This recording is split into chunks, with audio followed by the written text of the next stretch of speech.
Hello friend, welcome back to my YouTube channel. और आज के इस वीडियो लेक्चर में हम करेंगे 50 most important MCQ on preamble. देखो, ये पॉलिटी का एक प्रीएम्बल से रिलेटेड टॉपिक है और यहाँ से क्वेश्चन 101% आते हैं, चाहे पीसीएस का एग्जाम हो, चाहे कोई भी एग्जाम हो। पॉलिटी के सेक्शन से अगर कोई भी क्वेश्चन आता है तो वो यहाँ से जरूर आता है। ओके, सो बिना टाइम गवाए स्टार्ट करते हैं। और आप सब अगर चैनल पर नए हैं तो प्लीज़ चैनल को सब्सक्राइब करें। सो स्टार्ट करते हैं। सबसे पहले प्रीएम्बल के बारे में जान लेते हैं थोड़ा सा कि प्रीएम्बल क्या है। आप प्रीएम्बल जो हमारा संविधान है उसका एसेंस, जो उसका पूरा निचोड़ है संविधान का, वो हमारी प्रीएम्बल में मेंशन है। और जो प्रीएम्बल है वो हमारा बाद में बना, उससे पहले हमारा संविधान बनकर तैयार हो गया था। और प्रीएम्बल जो है ये उद्देशिका, इसको यानी प्रस्तावना कहते हैं प्रीएम्बल को। ओके, सो इसका क्वेश्चन, सो प्रीएम्बल के बारे में थोड़ी सी इन्फॉर्मेशन ले लेते हैं। बेसिकली जो प्रीएम्बल है यानी प्रस्तावना, संविधान की प्रस्तावना, जो भी संविधान की एसेंस है वो सभी प्रस्तावना के अंदर में निहित है। और क्या है कि इस प्रस्तावना को, प्रीएम्बल को, एन.के. पालकीवाला ने identity card of the constitution कहा है। यानी संविधान की जो आइडेंटिटी कार्ड है वो प्रीएम्बल को कहा है। और डॉक्टर भीमराव अम्बेडकर जी ने इसको आत्मा कहा है। ये क्वेश्चन कई बार आता है। ओके, सो बिना समय के बाद स्टार्ट करते हैं। और एक चीज़ और ध्यान रखोगे आप कि संविधान पहले बन गया था, लेकिन जो प्रीएम्बल है वो बाद में बना था और इसको बाद में ऐड किया गया था संविधान के अंदर में। तो कुछ ऐसे मामले आए थे जिसमें सुप्रीम कोर्ट ने ये बोला था कि संविधान जो है, पहले सुप्रीम कोर्ट ने बोला था कि जो बेरूबारी मामला है उसमें ये बोला था सुप्रीम कोर्ट ने कि जो प्रीएम्बल है वो संविधान का पार्ट नहीं है। लेकिन कुछ आगे आगे जैसे इंप्रूवमेंट होती गई, उसके बाद सुप्रीम कोर्ट ने अपने एक जजमेंट में बोला, आप वो पढ़ोगे जजमेंट, उसमें बोला कि जो प्रीएम्बल है वो हमारे संविधान का पार्ट्स है और इसमें अमेंडमेंट किया जा सकता है आर्टिकल 368 के तहत, मगर इसकी जो बेसिक नेचर है उसको चेंज किए बिना इसमें अमेंडमेंट किया जा सकता है। ओके, सो क्वेश्चन हम करते हैं। क्वेश्चन नंबर 1 दे रखा है इसमें, विच part of Indian constitution contain the preamble. तो इसमें पूछा है कि कॉन्स्टिट्यूशन के कौन से पार्ट में प्रीएम्बल को मेंशन किया गया है, स्टार्टिंग में, एंड में, मिडिल में या शेड्यूल में। तो इसका आंसर हो जाएगा ऑप्शन ए, बिगिनिंग, यानी शुरुआत में। प्रीएम्बल शुरुआत में ही मेंशन है। ओके, सो नेक्स्ट क्वेश्चन है, who is regarded as the father of Indian constitution. इसका आंसर हो जाएगा option B, B R Ambedkar. B R Ambedkar जो हमारे हैं वो फादर ऑफ इंडियन कॉन्स्टिट्यूशन जाने जाते हैं। The word socialist and secular were added to the preamble by which amendment. जो इसमें दो वर्ड हैं सोशलिस्ट एंड सेकुलर, वो कौन से अमेंडमेंट के तहत जोड़े गए प्रीएम्बल में। तो इसका आंसर हो जाएगा 42nd अमेंडमेंट 1974 में। ओके, 42nd अमेंडमेंट 1974 में, ऑप्शन बी इसका राइट आंसर हो जाएगा। 1974 में ये ऐड किया गया, दो वर्ड सोशलिस्ट एंड सेकुलर। इसके साथ एक और वर्ड था इंटीग्रिटी, इंटीग्रिटी भी ऐड किया गया था। ओके, और 42nd अमेंडमेंट को, जो 42nd अमेंडमेंट है, इसको मिनी कॉन्स्टिट्यूशन भी कहते हैं। वो ऐसा इसलिए क्योंकि इस अमेंडमेंट के तहत बहुत सारे संविधान में संशोधन किए गए थे, इसलिए 42nd को एक छोटा संविधान भी कहा जाता है। ओके, तो इसका आंसर हो जाएगा ऑप्शन बी। नेक्स्ट क्वेश्चन करते हैं, question number 4, the preamble of India is based on the objective resolution introduced by.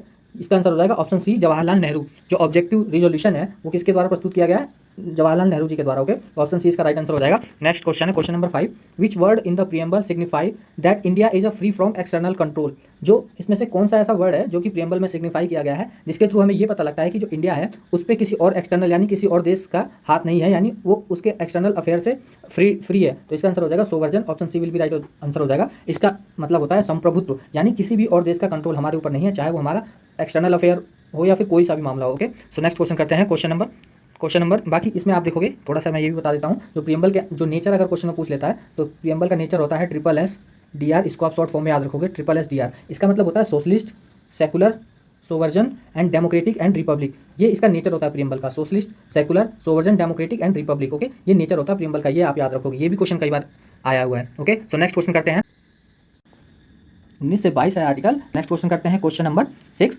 Equality of opportunity in matter of public employment is guaranteed under which article. तो इसका answer हो जाएगा option 16। जो हमें opportunity मिलती है इक्वालिटी गवर्नमेंट जॉब में apply करने के लिए, वो कौन सा देता है, आर्टिकल 16। ओके, नेक्स्ट क्वेश्चन है, question number 7, abolition of title except military and academic is mention in. कौन से आर्टिकल के तहत मेंशन है कि जो हमारा टाइटल था, जैसे जो बड़े बड़े राजा थे वो कैसी कैसी टाइटल एक्वायर करते थे, यानी महाराजा धीराज, विक्रमादित्य, ये जो पदवी थी, इन सबको कौन सा आर्टिकल समाप्त कर दिया। इसका हो जाएगा आंसर 18 जो हमारा अनुच्छेद है उसने सभी टाइटल को एबोलिश कर दिया। लेकिन आपको एक चीज़ बात ध्यान रखनी है, जैसे मेजर हो गया, ओके, मेजर हो गया, कैप्टन हो गया, ये जो चीज़ें हैं मिलिट्री को, और एकेडमिक जितनी भी होती हैं जैसे डॉक्टर हो गया, ओके, ये सारी चीज़ें इसमें मेंशन नहीं है। ओके, इसको एबोलिश नहीं करा है। ओके, सो नेक्स्ट क्वेश्चन करते हैं, question number 8, freedom of speech and expression is guaranteed under which article. जो हमारा फ्रीडम ऑफ स्पीच है, ओके, स्वतंत्रता बोलने की, एक्सप्रेशन की, वो कौन से आर्टिकल के तहत आती है। तो इसका आंसर हो जाएगा आर्टिकल 19A। ओके, अभी मैंने आपको ऊपर बताया था कि जो 19 से लेकर के 22 तक है वो राइट टू फ्रीडम हमें अनुच्छेद बताता है। ओके, सो नेक्स्ट क्वेश्चन करते हैं, question number 9, which article provide right to life and personal liberty. कौन सा आर्टिकल है, आर्टिकल 21। और यह क्वेश्चन जो है आर्टिकल 21 पर्सनल लिबर्टी वाला, ये कम से कम IAS में 6 से 7 बार जरूर पूछा गया है। ओके, आप PYQ लगा के देखोगे आईएएस का, उसमें बिल्कुल आपको प्री में मिलेगा ये। Right to life and personal liberty is article under 21। Okay, so next question करते हैं, question number 10। Right to education was added as a fundamental right under which article. जो राइट टू एजुकेशन हमारा शिक्षा का अधिकार, वह कौन से फंडामेंटल यानी कौन से मौलिक अधिकार के तहत आता है। तो राइट टू एजुकेशन जो हमारा है वो आर्टिकल 21A के तहत आता है। और ये कौन से अमेंडमेंट के तहत हुआ है, आप ये मुझे कमेंट बॉक्स में बताओगे। ओके, सो नेक्स्ट क्वेश्चन करते हैं, question number 11। Protection in respect of conviction of for offence is given under. ये जो है कन्विक्शन ऑफ फॉर ऑफेंस, ये कौन से आर्टिकल के तहत हमें मिलती है प्रोटेक्शन, कौन सा मौलिक अधिकार हमें ऑफेंस के कन्विक्शन के लिए हमें जो राइट प्रोवाइड करता है। तो इसका आंसर हो जाएगा ऑप्शन आर्टिकल 20, सॉरी ऑप्शन इसका ए हो जाएगा। आर्टिकल 20 जो है हमें, वह हमें ऑफेंस जो हमारा यानी जो प्रोटेक्शन हमें प्रोवाइड करता है कन्विक्शन ऑफ फॉर ऑफेंस के लिए। ओके, तो आर्टिकल 20 इसका राइट आंसर हो जाएगा। नेक्स्ट क्वेश्चन करते हैं हम, क्वेश्चन नंबर नेक्स्ट क्वेश्चन है, which article protect against double jeopardy and self incrimination. हमें कौन सा ऐसा आर्टिकल है जो हमें खुद के लिए सेल्फ इंक्रिमिनेशन यानी गवाही देने के लिए, जो हमें गवाही ना देने के लिए हमें प्रोटेक्शन प्रोवाइड करता है। तो article 20 also. Okay, so next question करते हैं, question number 13। Preventive detention for maximum period without advisory board approval is. तो advisory board without advisory board approval is 3 month. Okay, तो इसका आंसर क्या हो जाएगा, ये क्वेश्चन काफी इंपॉर्टेंट है अपने आप में। ओके, तो इसका आंसर हो जाएगा 3 मंथ। सो नेक्स्ट क्वेश्चन करते हैं, सो क्वेश्चन नंबर 14 करते हैं, right against exploitation include provision of forced labour under which article. तो एक्सप्लॉयटेशन का जो आर्टिकल है वो हमें कौन सा फंडामेंटल राइट गिवन है। तो इसका आंसर हो जाएगा आर्टिकल 23, अनुच्छेद 23 से लेकर के 19 तक हमें राइट अगेंस्ट एक्सप्लॉयटेशन इंक्लूड है। ओके, सो ऑप्शन आर्टिकल 23 इसका राइट आंसर हो जाएगा। ओके, सो नेक्स्ट क्वेश्चन करते हैं, question number 15। Provision of employment of children below 14 year in hazardous jobs in is under. इसका आंसर हो जाएगा आर्टिकल 24। आर्टिकल 24 जो है वो क्या करता है, वो प्रोहिबिशन यानी लगा जो कानून है प्रोहिबिशन लगाता है जो कि 14 साल से कम उम्र के बच्चे हैं वो किसी ऐसी जगह काम ना करें जहाँ पे उनकी लाइफ को खतरा हो। ओके, तो आर्टिकल 24 इसका राइट आंसर हो जाएगा। ओके, सो नेक्स्ट क्वेश्चन, सो क्वेश्चन नंबर 16 करते हैं, freedom of conscience and free profession practice and propagation of religion is guarantee under which article. इसका आंसर हो जाएगा आर्टिकल नंबर 25। ओके, जो 25 आर्टिकल है, 25 से लेकर के 28 तक हमारे धर्म से जो भी हमें जो फंडामेंटल राइट है उसके बारे में इन्फॉर्मेशन गिवन है। ओके, वो हमें फंडामेंटल राइट हमें मौलिक अधिकार हमारे 25 से लेकर के 28 तक के बीच में मेंशन है। ओके, सो नेक्स्ट क्वेश्चन करते हैं, question number 17। Which article deal with freedom to manage religious affair. Okay, कौन सा ऐसा आर्टिकल है जो हमें फ्रीडम देता है मैनेज करने, रिलीजियन जो हमारा धर्म है उसको मैनेज करने का। Okay, so article 26। आप कमेंट बॉक्स में आप ये बताओगे कि कौन सा आर्टिकल है राइट टू रिलीजन का जो हमें टैक्स कलेक्ट करने का अधिकार देता है। ओके, सो क्वेश्चन नंबर 18 करते हैं, no person shall be complain to pay tax for promotion for a particular religion is provided under. तो कौन सा ऐसा अधिकार है जो किसी बंदे को ये नहीं कह सकता कि आपको इस धर्म को प्रमोट करने के लिए टैक्स पे ही करना पड़ेगा। तो आर्टिकल 27 है, ये हमें राइट प्रोवाइड करता है। Okay, so 27 will be right answer. Okay, so next question करते हैं, question number 19। Freedom from attending religious instruction in educational institution is under which article. इसका आंसर हो जाएगा आर्टिकल 28। ओके, 28 इसका आर्टिकल हो जाएगा। ओके, सो नेक्स्ट क्वेश्चन करते हैं, question number 20। Right of minority to establish and administer educational institutional is given in which article. तो जो माइनॉरिटी राइट टू माइनॉरिटी है वो आर्टिकल राइट टू माइनॉरिटी का आर्टिकल 29 है, लेकिन क्वेश्चन में गिवन है कि राइट टू माइनॉरिटी जो है वो अपना इस्टेब्लिश कर सकते हैं एजुकेशनल इंस्टीट्यूशन। तो इसकी इजाजत कौन सा आर्टिकल देता है, आर्टिकल 30 यानी आर्टिकल 30 देता है। ओके,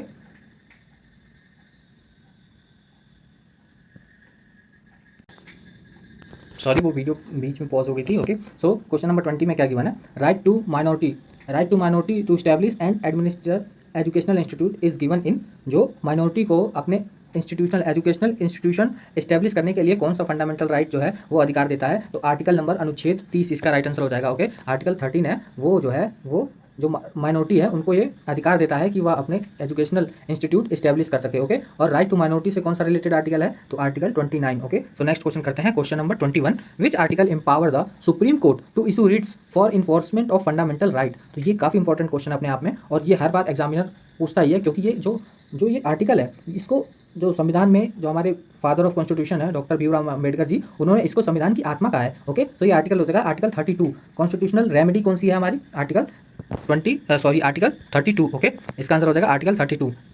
और हाई कोर्ट के लिए कौन सी है, आर्टिकल 226। ये आपको याद रखना है कि सुप्रीम कोर्ट के लिए क्या हो जाता है, आर्टिकल 32, एंड हाई कोर्ट के लिए क्या हो जाता है, article 226 okay. So next question करते हैं question number 22। Doctor B R Ambedkar describe which article as the heart and soul of the constitution. ये सेम क्वेश्चन आ गया जो अभी मैंने आपको ऊपर एक्सप्लेन किया था। तो आर्टिकल 32 को डॉक्टर भीमराव अम्बेडकर जी ने heart and soul of the constitution कहा है। ओके, आर्टिकल 32 इसका राइट आंसर हो जाएगा। नेक्स्ट क्वेश्चन है question number 23। High court can issue Ritz under which article. जो हाई कोर्ट है वो जो रिट्स होते हैं वो इशू कर सकता है, लेकिन कौन से आर्टिकल के तहत? तो आर्टिकल 226 के तहत। ऑप्शन सी इसका राइट आंसर हो जाएगा। एक चीज़ आपको और ध्यान रखनी है, ये कई बार क्वेश्चन जो एग्जामिनर है, ये कई बार क्वेश्चन पूछा गया एग्जामिनर द्वारा कि जो आर्टिकल जो रिट्स इशू करने की पावर किसके पास ज़्यादा है, सुप्रीम कोर्ट के पास या हाई कोर्ट के पास। ओके, ये क्वेश्चन कई बार पूछा गया है। तो देखोगे आप तो इसका आंसर हो जाएगा हाई कोर्ट। हर मामले में सुप्रीम कोर्ट हमारा सुप्रीम ही है, लेकिन जो यहाँ पे रिट्स इशू करने की बारी आती है तो वहाँ पे हाई कोर्ट के पास ज़्यादा क्षेत्र है as comparison to supreme court. Okay, supreme court जो है वो केवल और केवल फंडामेंटल राइट को लेकर ही रिट्स इशू कर सकता है, लेकिन जो हमारा हाई कोर्ट है वो अन्य मामलों में भी रिट्स इशू कर सकता है, इसलिए यहाँ पे हमारा हाई कोर्ट जीत जाता है। ओके, सो नेक्स्ट क्वेश्चन करते हैं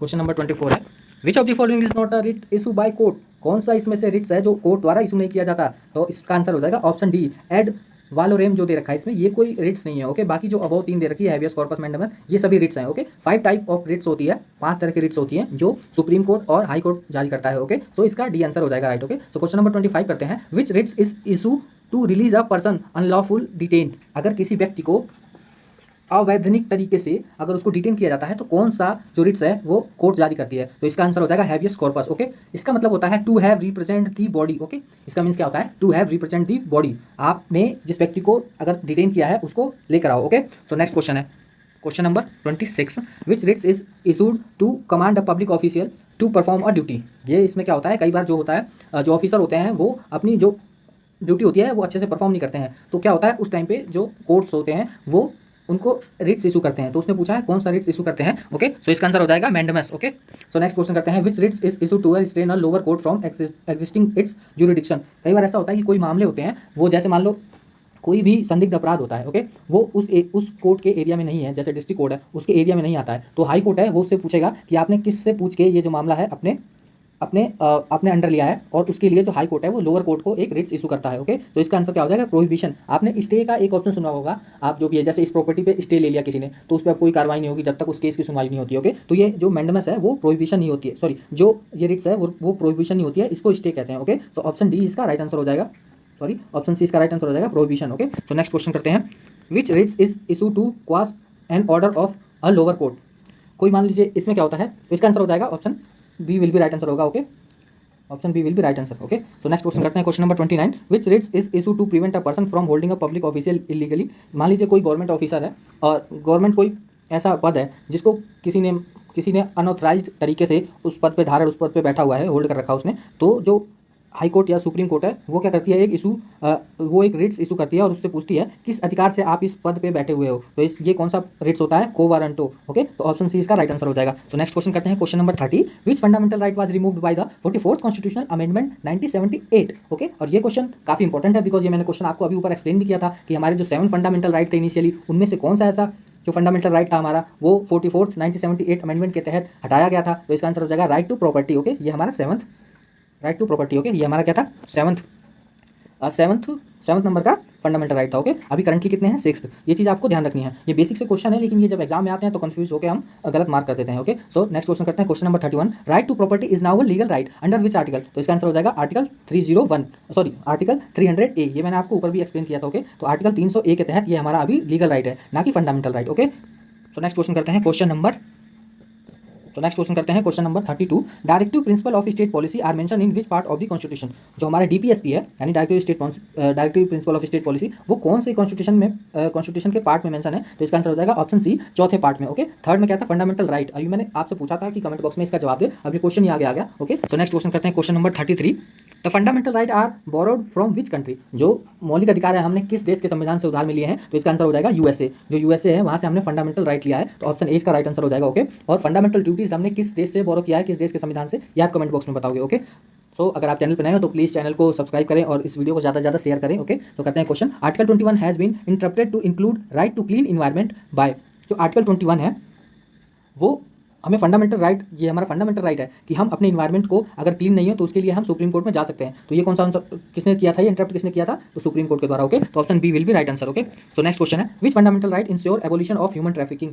जो कौन सा ऐसा फंडामेंटल राइट है जो इंश्योर करता है एबोलिशन करता है ह्यूमन ट्रैफिकिंग को, तो आर्टिकल 23 जो है वो क्या इसका राइट आंसर हो जाएगा। Okay, human trafficking fundamental right article 23। Okay, तो नेक्स्ट क्वेश्चन करते हैं, question number 36, which article is known as Magna Carta of India. Magna Carta of India कौन सा आर्टिकल माना जाता है, तो आर्टिकल 19 जो है हमारा वो हमारा मैग्ना कार्टा माना जाता है। ओके, और मैग्ना कार्टा क्या होता है पहले आप ये याद रखोगे, 1300 I don't know, I don't have remember, मुझे एग्जैक्ट डेट याद नहीं आ रही, लेकिन हाँ कुछ 1296 के करीब में जो जो मैग्ना कार्टा है इसकी हुई थी कि वहाँ के जो राजा थे वो क्या करते थे, अपनी तरफ से कोई भी रूल बना देते थे। तो वहाँ के जो नोबल्स जो थे उन्होंने देखा कि ये राजा तो कोई भी सुबह होता है और सुबह एक नया रूल बना देते हैं, तो उन्होंने सभी ने असेंबली एक इकट्ठा करी और वहाँ पे उन्होंने सुबह सुबह उठ के और एक जैसे संविधान सभा होती है वैसे एक सभा हुई, उसके अंदर उन्होंने तय किया कि कोई भी ऐसा डॉक्यूमेंट साइन करने से पहले आप हमसे एक बार परमिशन, कोई भी ऐसा रूल बनाने से पहले आप एक बार हमसे डिस्कशन करेंगे। तो ये जो डॉक्यूमेंट साइन हुआ था पहली बार जो ब्रिटिश पार्लियामेंट के अंदर में, तो वहाँ पे उस डॉक्यूमेंट्स को पहली बार क्या कहा था, मैग्ना कार्टा कहा गया था। तो उसी के सेंस में कोई भी जो बहुत इंपॉर्टेंट डॉक्यूमेंट्स साइन किए जाते हैं उसको क्या कहा जाता है, Magna Carta of this that, ये चीज़ उसको मेंशन किया जाता है। ओके, तो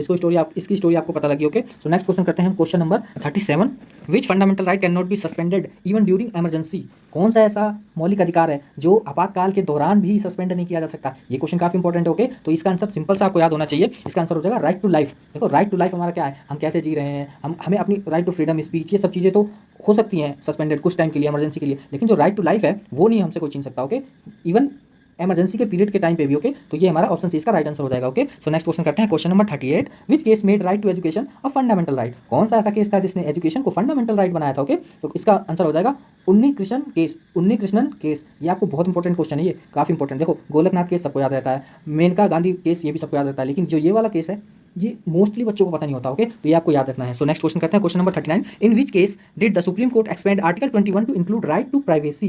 कौन से आर्टिकल के तहत, तो Puttaswamy case, option B will be right answer, याद रखना है इसको, ये भी काफी इंपॉर्टेंट अपने आप में क्वेश्चन है, ऐसे क्वेश्चन यूपीएससी में पूछे जाते हैं। ओके, सो ये आपको याद रखने हैं सारे क्वेश्चन। क्वेश्चन नंबर 40 करते हैं, the suspension of fundamental right during emergency was upheld in which case. जो फंडामेंटल राइट है वो इमरजेंसी के दौरान सस्पेंस किया जाए, वो कौन से केस के दौरान आया था, तो एडीएम जबलपुर केस, ये आपको याद रखना है, कौन सा case, ADM Jabalpur case. Okay, और केशव नंदा भारती केस कब आया था, 1973 में, और ये किससे रिलेटेड है, आप ये किस टॉपिक पे बेस्ड था, तो ये आप कमेंट बॉक्स में बताओगे, केशवानंदा भारती केस। और ये काफी बार क्वेश्चन पूछा गया है, इवन यूपीएससी में तक पूछा गया। ओके, तो ये चीज आपको याद रखना है। इसका आंसर क्या हो जाएगा, एडीएम जबलपुर केस किस मामले पे था, जो फंडामेंटल राइट है उसको सस्पेंस किया जा सकता है कब, इमरजेंसी के दौरान। ओके, तो नेक्स्ट क्वेश्चन है, question number 41, which case is related to basic structure doctrine. देखो ये क्वेश्चन आ गया, तो इसका आंसर हो जाएगा केशवानंदा भारती, कब आया था, 1973 में। ओके, जिसमें ये बोला गया था कि जो हमारा जो बेसिक स्ट्रक्चर है कॉन्स्टिट्यूशन का उसको अमेंड, उसके साथ छेड़छाड़ नहीं किया जा सकता। ओके, बाकी जो हमारा जो प्रियम्बल है उसमें अमेंड किया जा सकता है, लेकिन जो बेसिक स्ट्रक्चर है, जो स्पिरिट है, जो हमारी कॉन्स्टिट्यूशन की आत्मा है, उसको चेंज नहीं किया जा सकता। जो बेसिक नेचर है, जैसे triple STR, सोवर्जन, socialist, democratic, Republic, okay, ये सारी चीज़ें नहीं चेंज की जा सकती है। ओके, जैसे फंडामेंटल राइट हो गया। ओके, सो नेक्स्ट क्वेश्चन करते हैं, question number 42, which fundamental right ensure free and compulsory education for children. तो कौन सा ऐसा आर्टिकल है जो फंडामेंटल राइट है जो एंश्योर करता है फ्री एजुकेशन और कंपल्सरी एजुकेशन है, ओके, चिल्ड्रन के लिए, तो आर्टिकल 21A। और ये कौन सा अमेंडमेंट के तहत हुआ था, ये आप कमेंट बॉक्स में बताओगे। ओके, इसका आंसर हो जाएगा option C will be right answer. Question number 43 करते हैं, cultural and educational right are provided under which article. जो कल्चरल और एजुकेशनल राइट है कौन से आर्टिकल के तहत मिलता है, तो ये, और ये माइनॉरिटी को मिलता है, ये भी क्वेश्चन में थोड़ा मिसप्रिंट होगा। आर्टिकल 29 से लेकर के 30 तक ये किससे रिलेटेड है, right to minority educational and provided under this article. Okay, so next question करते हैं, question number 44, which fundamental right was called the most precious human right by the supreme court. कौन सा आर्टिकल है, right to life, it's very important. Okay, right to life याद रखोगे। Okay, question number 45, the right to form association is include under. जो हमारा fundamental right है, क्या एक एसोसिएशन बनाने का अधिकार कौन सा होता है, कॉर्पोरेशन बनाने का अधिकार, आर्टिकल 19(1) का सी। ओके, कॉर्पोरेशन फॉर्मेशन करने का अधिकार है हमारा, आर्टिकल 19(1) का सी। ओके, तो नेक्स्ट क्वेश्चन करते हैं, और ये कौन से अमेंडमेंट के तहत, आर्टिकल 73 अमेंडमेंट जो हुआ था, या फिर कुछ और है, आप इसको कमेंट बॉक्स में बताओगे। ओके, नेक्स्ट क्वेश्चन है, question number 46, which article allow arm force to restrict certain fundamental right. देखो ये क्या कह रहा है क्वेश्चन, ये क्वेश्चन कह रहा है कि कौन सा ऐसा आर्टिकल है जो हमारी फोर्सेज होती हैं उनके जो फंडामेंटल राइट है उनको रिस्ट्रिक्ट करता है। बिकॉज देखो उनके फंडामेंटल राइट ऐसे हैं कि जैसे नॉर्मली वो जैसे ड्यूटी पे हैं तो वो फोन नहीं यूज़ कर सकते ज़्यादा। ओके, क्योंकि ये कुछ ऐसी चीज़ें हैं जिस पर रिस्ट्रिक्शन होना जरूरी है, ये हमारी फोर्सेज हैं। ओके, ये बहुत ही सेंसिटिव चीज़ें हैं, तो उनके जो फंडामेंटल राइट है उन पर रिस्ट्रिक्शन लगा रखा है। तो कौन सा आर्टिकल के तहत, आर्टिकल 33। ये क्वेश्चन काफी इंपॉर्टेंट अपने आप में। ओके, आर्टिकल 33 के तहत जो आर्म फोर्स होती है हमारी, उनके जो फंडामेंटल राइट होते हैं उन पर रिस्ट्रिक्शन लगा रखा है गवर्नमेंट ने। ओके, सो नेक्स्ट क्वेश्चन है, fundamental right are justiciable because they can be enforced through. Fundamental right है वो जस्टिकेबल होते हैं क्योंकि वो इन्फोर्स नहीं किया जा सकता है। किसके द्वारा supreme court and high court के द्वारा। ओके, ये जस्टिकेबल होते हैं क्योंकि ये इन्फोर्स किए जा सकते हैं सुप्रीम कोर्ट और किसके द्वारा, हाई कोर्ट के द्वारा। लेकिन यहीं पे अगर अदर ऑप्शन में आ जाता है जैसे डायरेक्टिव प्रिंसिपल, तो इसको इन्फोर्स नहीं किया जा सकता। ओके, ये आपको याद रखना है। नेक्स्ट क्वेश्चन है question number 48, right to constitutional remedy is enforced by, जो कॉन्स्टिट्यूशनल रेमेडी है वो किसके द्वारा इन्फोर्स की जा सकती है, तो हमारे बहुत सुप्रीम कोर्ट और हाई कोर्ट दोनों के द्वारा। ओके, ये चीज़ आपको याद रखनी है, दोनों के द्वारा, सुप्रीम कोर्ट और हाई कोर्ट दोनों ही राइट टू कॉन्स्टिट्यूशनल रेमेडी का यूज कर सकते हैं। सुप्रीम कोर्ट करता है आर्टिकल 32 के तहत, ओके, और हाई कोर्ट किसके तहत करता है, 226 के तहत। ये चीज़ आपको याद रखनी है। तो क्वेश्चन नंबर आज इतने क्वेश्चन है आज के इस लेक्चर में। So thank you so much for listening this lecture and watching this video. And आपको और भी ऐसे इन्फॉर्मेटिव लेक्चर के लिए आप हमारे चैनल को सब्सक्राइब करें। ओके, और till then bye, good bye. So next lecture में मिलते हैं हम।